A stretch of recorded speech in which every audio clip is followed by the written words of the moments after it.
Libu-libong mga trabaho naman ang nabuo sa mga naging biyahe ni Pangulong Ferdinand R. Marcos Jr. mula sa huling bahagi ng 2022 hanggang 2023. Batay po sa datos ng Trade and Industry Department, higit 200,000 job opportunities ang naiuwi ng Pangulo sa kanyang mga foreign trips.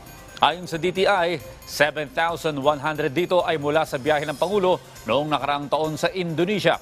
Halos 15,000 naman sa Singapore at nasa 98,000 sa biyahe niya sa New York.